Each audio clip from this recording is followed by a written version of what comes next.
Vincent van Gogh is admitted to a mental asylum outside Saint-Rémy in Provence. He would spend just over a year there. It was originally planned that he'd go to a large public institution in Marseille with over 1,000 patients right in the heart of the city. If he had, there is no chance that he would have produced the extraordinary work he did. In the small asylum at Saint-Rémy, with only 41 patients, Vincent would be treated with kindness and understanding. The doctors quickly realized that the only way Vincent would survive was if he was given the space and the freedom to paint and create. Art would keep him alive. As other patients screamed through the night, Vincent's creativity and work ethic was stronger than ever. He spent every waking hour painting, and on the whole, producing mostly optimistic landscapes. He always worked extremely quickly, often finishing a painting in just a few hours. Incredibly, considering his circumstances, he finished at least 150 paintings during his stay at the asylum. That is about one painting every other day. And it was on the 18th of June, 1889, that he painted The Starry Night.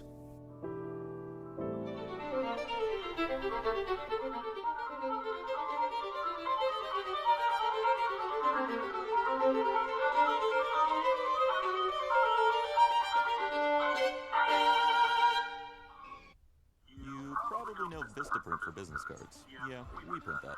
But did you know we also print that, and that, and that, and that menu? And that's embroidery, but yeah, we print that too. Can you print here? Sure, we can print there. We can even help design it. We make print that lets people wear your brand. Take it. Stick it. Carry anything in it. With Vistaprint, printabilities are endless. New customers get 25% off their first order at Vistaprint.com.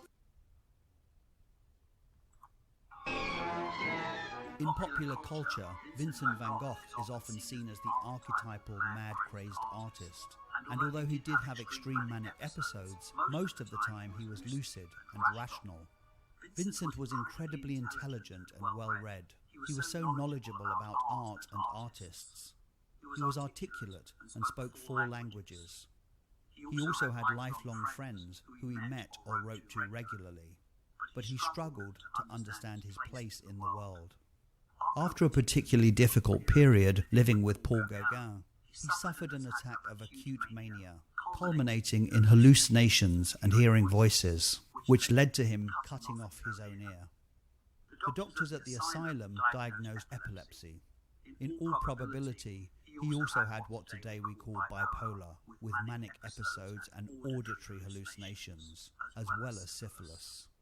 He called his fellow patients his companions in misfortune, and recent discoveries show us that Vincent was probably the sanest patient at Saint-Rémy.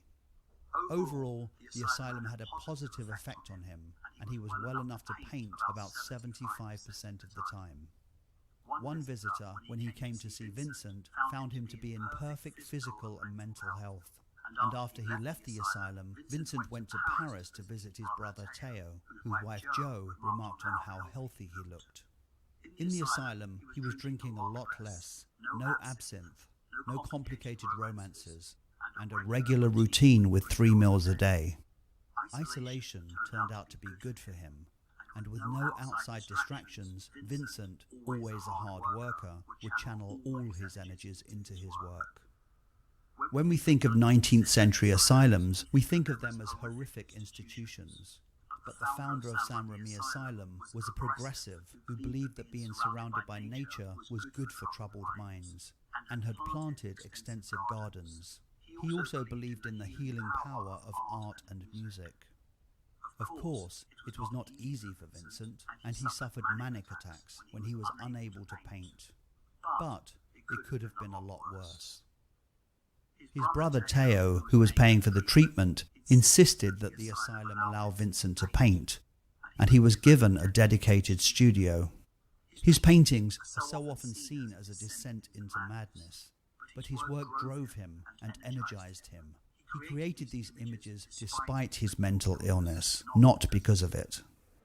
As Vincent was led into his sparse cell on the first day, he must have been terrified, but also reassured to find that, although his window had bars, the view was spectacular.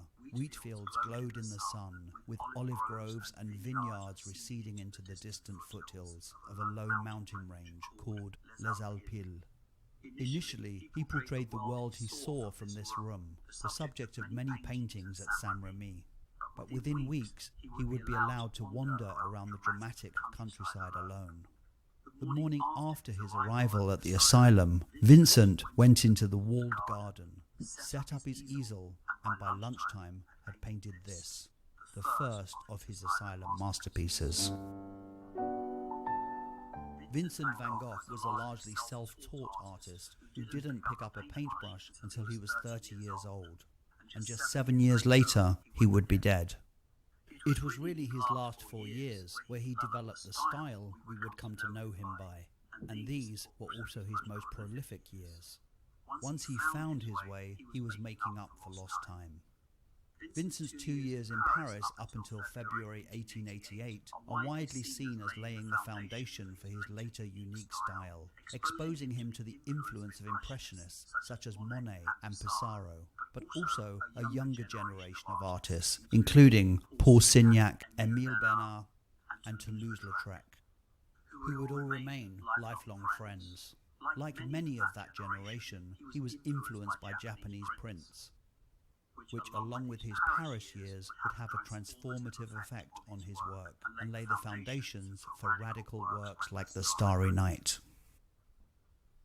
We know for a fact that Vincent was an admirer of Hokusai's The Great Wave, and here we can make comparisons not only between the composition, but also between the rich blue tones of Hokusai's tempestuous seas and the turbulent skies of Starry Night. For the final 5 years of his career, the bright new palette takes over from his previous dark muted colour scheme, a period that coincided with the invention of many new synthetic pigments that Vincent took advantage of.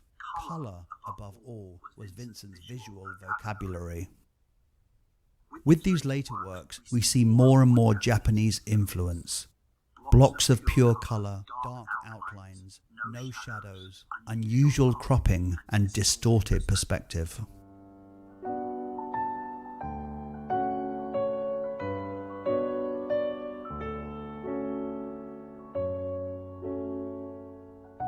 This was just one of the many letters Vincent wrote to friends that mentioned a starry sky, and it was something he had planned for a while.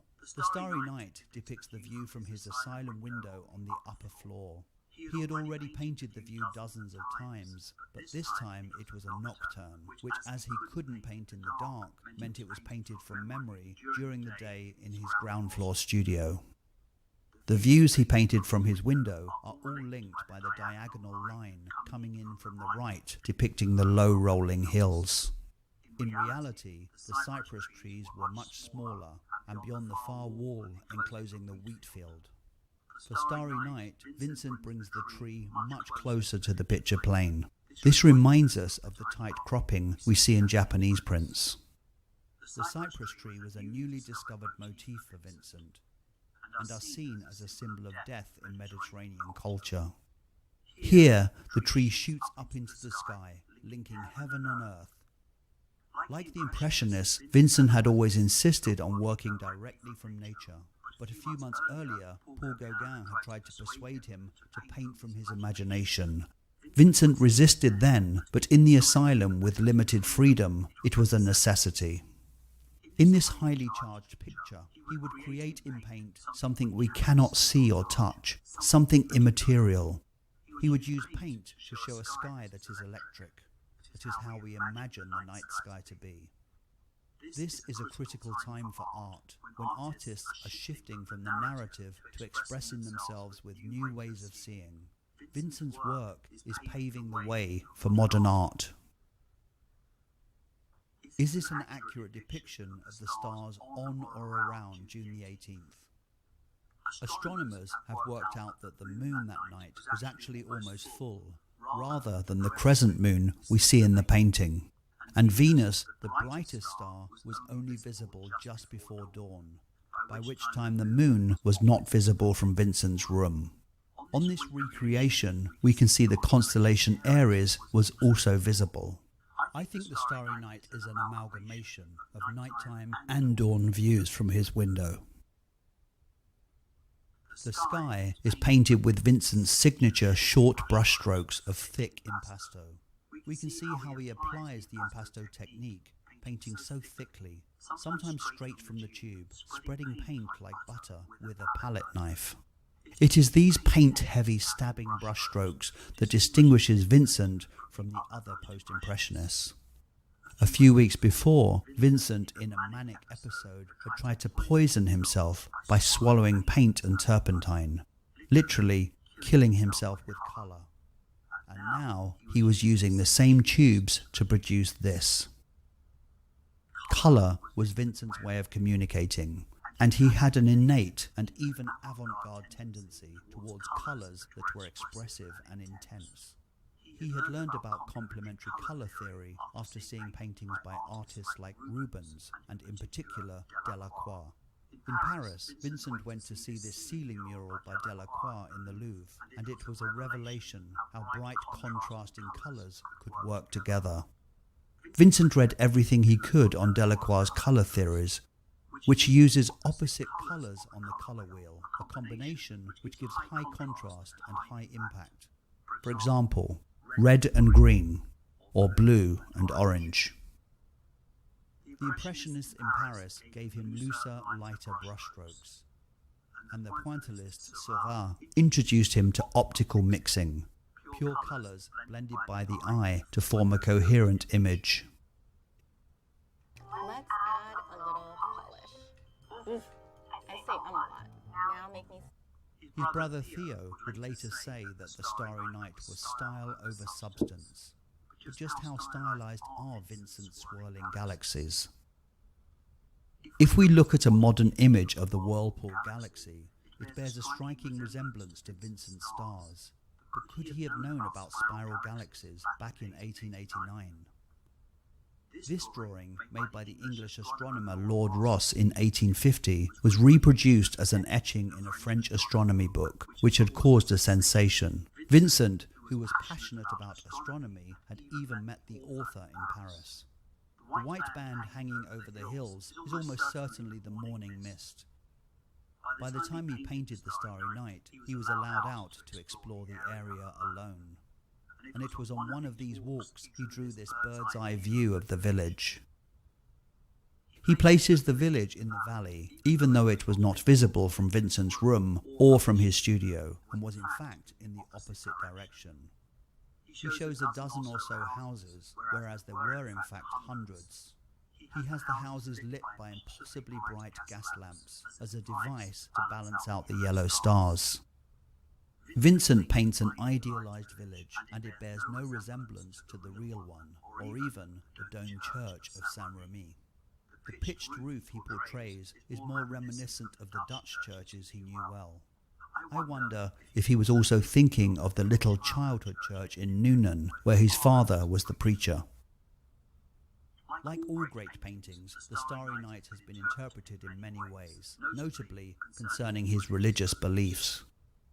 Although Vincent became an evangelical preacher in his 20s, he later rejected Christianity. But when Vincent lost his faith, he transferred many of his ideas into his art. Hard work and the appreciation of nature were seen as part of the worship of God in the Protestant tradition in which he was raised.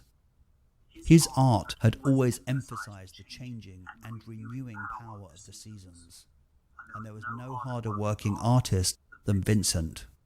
In less than a decade, he created about 2,100 artworks, including around 860 oil paintings, most of which date from the last 2 years of his life. He spoke of art as a new kind of religion, a way to console people, and the Starry Night in particular reflected these beliefs. Nature for him was a source of the infinite, and the stars had a deep spiritual meaning. Stars that must have comforted Vincent as he gazed at the night sky from his cell.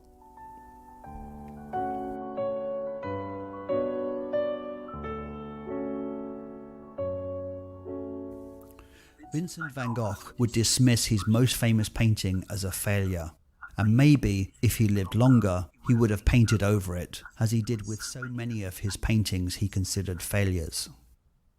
He was released from the asylum and he moved to the village of Auvers, 20 kilometers north of Paris. And 2 months later, he shot himself. It took Vincent 36 hours to die, which meant Theo, the brother who supported him both financially and emotionally, was at his side when he died. Theo himself was to die just 6 months after Vincent. It is a myth that Vincent was unrecognized in his lifetime. He was already considered an important artist by his peers. His work had been shown in an exhibition in Brussels alongside Toulouse-Lautrec, Cézanne and Renoir. The Red Vineyard had sold for the decent sum of 400 francs. A major art critic had just published an article on him, and only 2 months before his death, 10 of his works went on display in a major show in Paris, attended by the President of France. Vincent van Gogh was on the verge of success and may have killed himself at the very moment he was going to become what he had always wanted.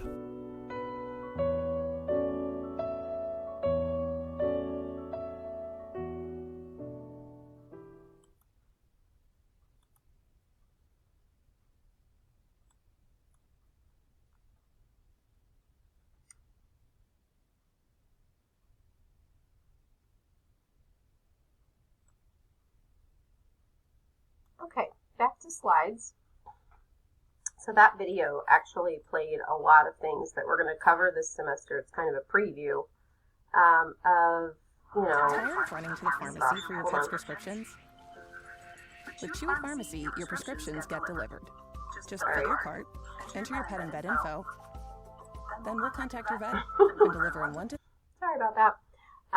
So that covered a lot of things that we're going to actually be talking about this semester.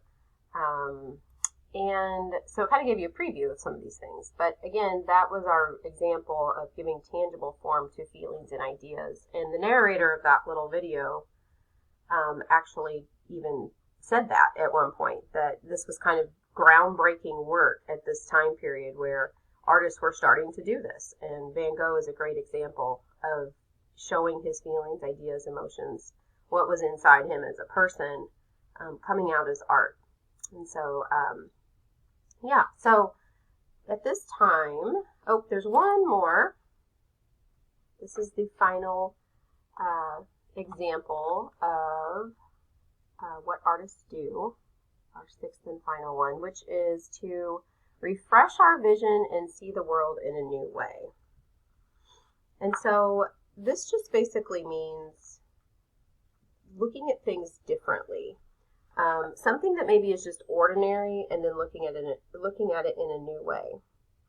What we see every day, we no longer marvel at because it has become familiar. Through art, we can see the world through someone else's eyes and recover the intensity of looking for the first time. And so this is actually what you're looking at is a giant crack in the floor of a structure, and it's actually an art piece. It's actually intentionally in this building so that people come and look at it and think about it. There isn't a date on this one, but I will tell you it's 2007, and this is called Shibboleth. It's actually in the Tate Modern Museum in London, and the artist, so this would be like in the big, maybe foyer of the building. It's not just in one place. There's other pictures you can see online where it kind of gives you more perspective. But the artist had this vision to create this work of art to just sort of be a bold and large statement. And this type of art is actually called an installation. And we'll study this more when we talk about three-dimensional art forms. An installation is something that is within a place. It fits into the space. It is not just an object in a room, but it's part of the room or part of the space. There can be outdoor installations too, where it is taking up space in a designated area. So, like I said, we'll look more at these types of things later. But this is such a simple concept of just a crack in the floor. It was actually made by an engineer helped this artist design it, where they just basically put a 2-foot new layer of concrete on top of the original floor and created this crack in that new layer, so it doesn't affect the structure of the original building, I would say. And so it's really just something, as you can see, people look at it, they look down in it, they wonder what it's about, they wonder why it's there. It's just a crack. How many times do we walk down the street or sidewalk or anywhere where there's concrete and see cracks in the concrete, right? It's no big deal, but when you see it like this, it's seeing it in a different way. And it's actually giving some meaning, perhaps, to this. This artist did have a conceptual idea in their mind, and it was about, historically, it's a Colombian artist, South American artist. And so the big concept here is historically how there's always been a divide between white people and people of other colors. And so this sort of represents racism and the divide, the kind of ugly crack that's always been there in her perspective, or in his perspective, excuse me. And so that's really what the purpose of it is, or the artist's intent behind it. However, I don't, when you view a work of art like this, it's really a lot to your own interpretation. The artist wants you to look at it and think about it and bring your own meaning to it as well. So, great example of seeing the world in a new way, kind of give you a refreshing, different way to look at something. Okay, and so now we're going to talk about this section. You'll want to jot these things down in your notes because I am going to have you look at them as we look at the next few slides, or the next image that I'm going to show you. So this is creating and creativity, a little bit of a different section in this, the first introductory lecture on art in general. Artists are devoted to visual creativity. Creative people in general tend to possess certain traits. So as I've tried to emphasize through this lecture, we are all creative in different ways. God gave us that desire and ability. It seems that some people have like this heightened sense of creativity, this desire to create that's very powerful, and they must do it. And so these are some of the traits that you see in those people that are highly creative and just really driven to use creativity in what they do. The first one is sensitivity. So they have a heightened awareness. Even like that last slide I showed you, it's kind of like maybe your average person wouldn't notice cracks or think about cracks in concrete as having some sort of artistic significant meaning. But that artist he thought about that. He looked at things carefully, and he had a sensitivity to how that could be used as a work of art that's interesting and thought-provoking. Flexibility. Adapt to new possibilities. Artists have to be flexible. They can't just say, well, this is how I'm going to do it, and then if it doesn't work, have no ability to redirect or adapt their idea. Number 3 is originality. Creatively problem solve. Come up with new ideas and think about wanting to, kind of almost like that desire to want to do something that hasn't been done, and then find ways to do it. Number 4, playfulness. Humor sometimes, sarcasm a lot of times we see in art, and experimentation, like trying new things and just having fun with the art medium. Typically something that artists, trait that they have. Number 5 is productivity. You have to be able to do the thing. You can't just think about it all day. You have to actually do it. Generate ideas and then go through with it. Number 6, fluency. A free flow of ideas. That's hard to say. Fluency, free flow of ideas. So not just getting stifled by the first idea you have, but just continuing to let the ideas flow. Sort of like brainstorming. If anybody's a good writer, it's kind of like that, where it's just like your mind just allows it to come up with ideas and let them flow freely. And as I'm talking through this, remember, this can be any kind of creativity. This doesn't just have to be like visual art creativity, not just paintings and sculptures, but all kinds of creativity. Number 7 is analytical skill, exploring problems, thinking through things. Why is this the way it is, and how can I do this way? So like really just thinking through things much deeper than just the surface level, perhaps. And number 8, organizational skill, coherently ordering things. To create art, there really is a process that you always have to go through, which all of these 1 through 8 kind of are infiltrated into that process. But in the end, you really have to be able to organize things and go from point A to point B to get the thing done. And if you don't, you're never going to complete a project. And so it does take a lot of thinking logically, step by step, and organization. How can a person become more creative? And can they become more creative? I don't know if you've ever thought about that before. Most of the time, people I come across want to just say, no, not creative, can't draw a stick person, don't know how to do it. There's creative people and that's not me. Well, first of all, I truly believe everyone is creative in their own way, but you can increase your creativity.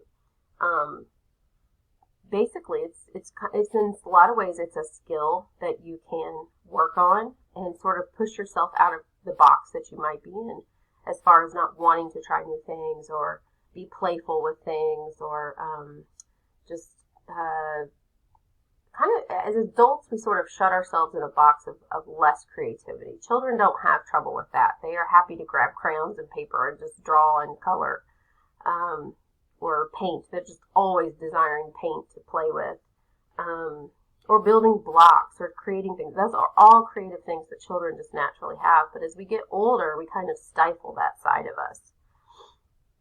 So these traits are attributed to creative individuals, but these are also things that are super good to have, like managers and upper level employees. Most professionals that have these traits are valued greatly. Many professions like doctors, professors, scientists, all of these traits are in those careers as well. And you can, like I said, almost certainly become more creative. You have to become comfortable with an open mind.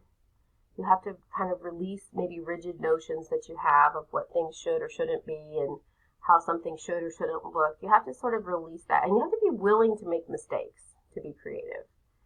It doesn't have to be right the first time. You can just kind of try things, explore problems as I'm reading through some of this list. Experiment, generate new ideas, pay attention to details, look at things closer. That's a big thing that we're going to be working on this semester, is looking at things closer. Okay, so not the final image, but one of the final images for class is this Cander's Full Set. And it's an interesting piece. What you're looking at is this would almost be like an installation as well in an art gallery. So an installation, the museum or art gallery might say, okay, you have this much space, artist, you can fill it how you need to. And so this guy, Mike Kelly, as you see is the artist's name, went through a tremendous process to create this space. And as you can see, he's affecting the lighting, the color of the walls. Everything has been manipulated in this space. He has made it into what he wants it to be. And this is just a super complicated piece. For time's sake, I'm not going to go into the details of it, but basically, Mike Kelly had to embrace all of these traits of creating and creativity in order to get this thing done. It was a long time in the process of being worked on. In fact, you can see the date there, 2005 to 2009. And it was just years of work to try to get this thing put together. It's based on the fictional city of the fictional planet of Krypton. Kandor is the place where Superman, the comic book hero, was born. In the Superman story, we learn that Krypton was destroyed, Kandor was miniaturized and stolen before the disaster, and it eventually ended up in Superman's possession. Probably many of you know that story of Superman. He keeps it under a glass bell jar in his Fortress of Solitude. That's the story that this is based on. Now, this is a project that was something right at the turn of the century, when it was 1999. This was something that a museum had an exhibit that they were wanting to explore these ideas of turn of the century, new media of the past, and several contemporary artists were asked to create works responding to those themes. Like right at 1999 to 2000, that was a big deal, and so this was like art expressing kind of what that time period represents. So Mike Kelly's idea was to take something way of the past, like these old stories of the Superman story, and kind of modernize it and put it into this setting. He also wanted to use the element of the internet, which was fairly new at that time, not super well used or known like it is today at all. And so he found people all over the United States that have Superman memorabilia or images, and he flew them all in. That was the goal anyway. It was to fly them all in and have them kind of come together and work on this idea together, donate some of their memorabilia for the exhibit. And by the way, this is just one picture of this thing. It's kind of massive, this Kandor's full set. It's kind of a massive thing that has lots of different components. There's pictures on the wall. There's just it's more like an experience when you walk through it or go into it.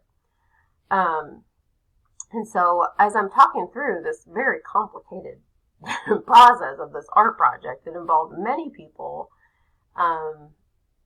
there also were things that came up, like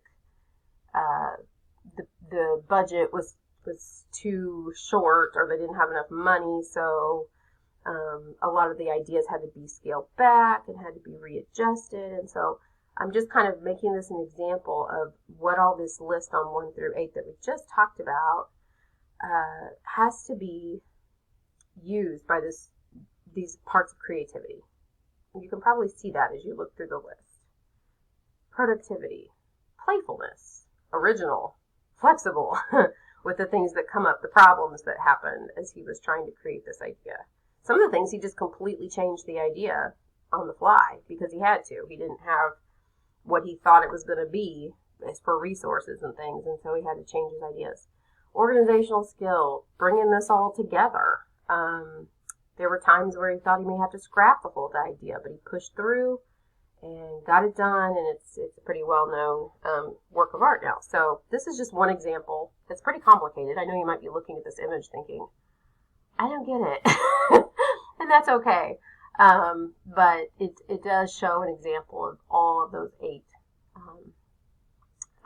aspects of creativity and how this artist was able to use those as he created it. So the last section that we're going to talk about is looking and responding. The key to looking at art is to become aware of the process of looking to better understand why art can mean different things to different people. If there's anything that you gather, this is a big one. You have to be able to look and respond and analyze and think about it. And so art is just, if you're going to appreciate it, you have to be willing to look and you have to be willing to respond. So the first word there, or definition from the beginning of the lecture, is selective perception. It is basically a simple concept. When we look at something, our brains and our eyes automatically just absorb quickly and make assumptions and categorize things of what we can understand and what we know about life, and to make sense out of it. So it's kind of like you're walking through a city and you look over and you see this scenario of things happening, and your brain quickly absorbs that information and makes an assessment and an assumption and says, okay, that's that type of an activity that's happening over there, and you roll on. So it's something we do, but you want to do it even more when you're looking at art. You want to actually dive in a little bit deeper. It's something that our brains do in overstimulating environments because there's just so much to take in. It forces us to miss a lot. And we're just, especially in the world we live today, things are just so busy, and we have social media and internet and TV and all these things that distract life in our modern culture. And so it's easy for us to get into the habit of even more so just looking at something fast and then moving on. Well, you do that when you look at art, but as I said, you want to force yourself to take a little more time and look and think more. Maybe not to miss all the details and have preconceived ideas about what it is. Maybe when you look at a work of art that's modern and it's just some big bold brush strokes on a canvas, you don't just say, oh, that's that weird modern art, and not even pay any attention to it. If you'll stop and reflect on it and think about it and use the things that we're going to learn in this class, like studying the line and the color and the texture, or thinking about the materials that was used, or maybe even pondering, what's the purpose of that? What was the artist trying to say? Those types of things can help you appreciate it much more. So selective perception is just the way we are as humans, and that's fine. But we want to work to push it to another level when we look at art to appreciate it. And then lastly, vanitas is Latin for vanity, and it refers to the fleeting nature of earthly life and happiness. This is almost like a theme for some artwork. It's an approach for responding to art and exploring visual associations. It's a fun and very human thing in art to see something and to recognize the meaning of it, almost like symbolic type analyzing. So let me show you an example of a vanitas painting. Just take a second to look at that one.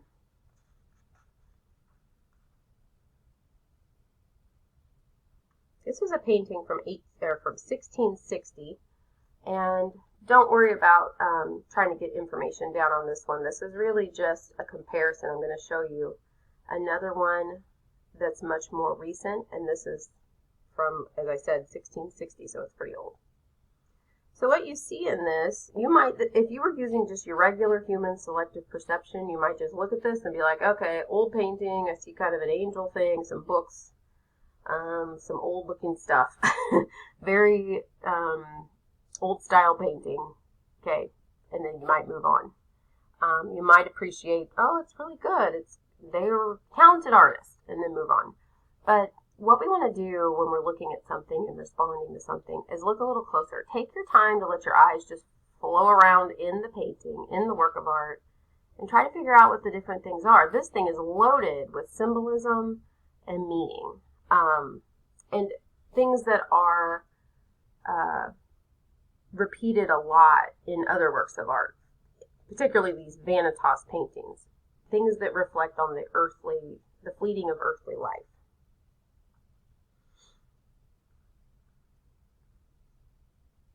So let me just tell you, and hopefully you've looked around in this painting just a bit. It kind of looks like a careless jumble of objects, doesn't it? But and then you see a cherub kind of looking over them. But what do these objects mean? What are they?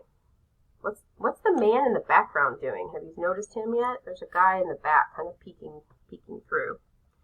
So just some of the things. In the foreground, you see a timepiece. Foreground means up closest to us.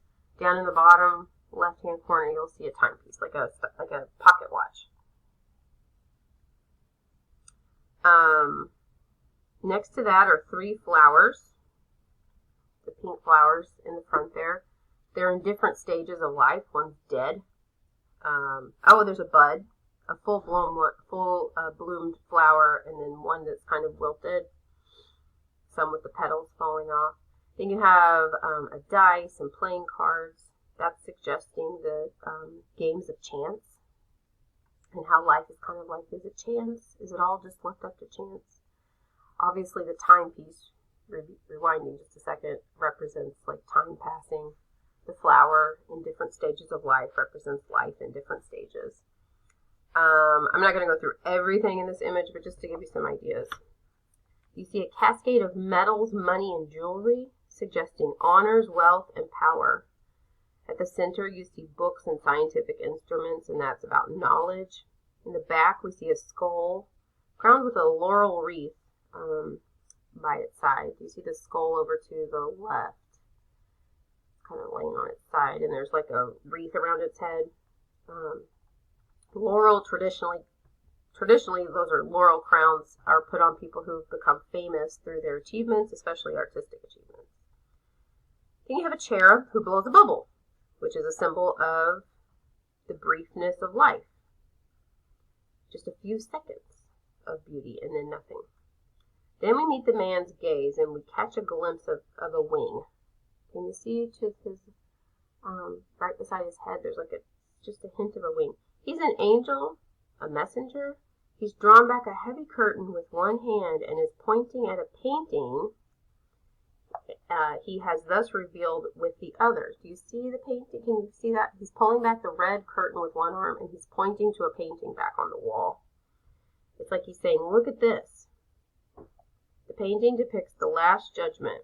In Christian belief, the Last Judgment is the moment when Christ will appear again. He will judge both the living and the dead, accepting some into paradise and condemning others to hell. The universe will end, and with it, time itself. So you could say the basic meaning of the painting is something like, life is fleeting. Everything that we prize and strive for during it is ultimately meaningless. Neither wealth nor beauty nor good fortune nor power nor knowledge nor fame will save us from when we stand before God at the end of the world.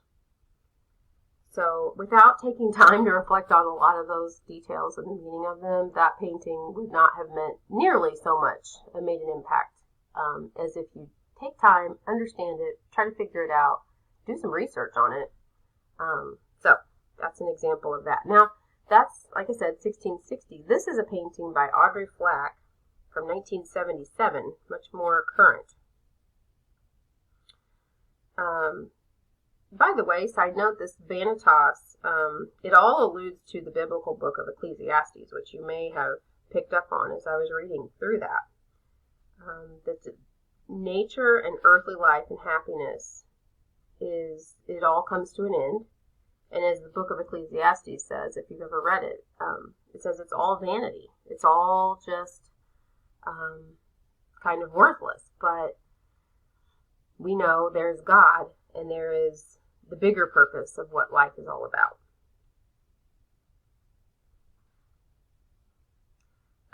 So in this painting, closer to our own time, Audrey Flack was fascinated with this Vanitas tradition. Let me just explain again. The painting I just showed you, the old one, there's many paintings like that. That was a popular theme to create paintings that had all that symbolism. You don't see tons of them in modern day, but this one was done and definitely in the tradition of those Vanitas paintings.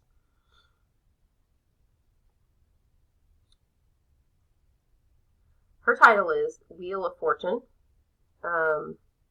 So knowing something about that tradition that I just went through all those things, you can kind of look at these images, these symbols, and understand the updated version.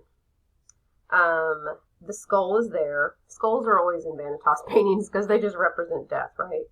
An hourglass, a calendar page, a candle representing time going out and passing. Burning down, right? And once it's gone, it's gone. Necklace, mirrors, powder puff, and lipstick are contemporary symbols of personal vanity. The dice and the tarot card evoke roles of chance and fate in our lives. So lots of symbols in there that we could go into. There's a picture of a young girl at the top. It's kind of interesting, the reflection of the skull is in the mirror. You see the reflection of that, kind of like looking into the future. So just lots of things there that can represent, lots of times fresh fruit, like really sumptuous looking fruit is in the image, and that can represent youth, things being new and young and at their peak. And then, like in the other one, the flower was dying. So that kind of shows also passing of time. Okay, so that is 2 examples of the same type of theme. And I'm just putting them here side by side so you can take a look at them again. The fleeting nature of earthly life and happiness. And so that's just a good example of how we can look and respond to things. Take time to look. Take time to think about it. And we'll get better at that as we go through this semester.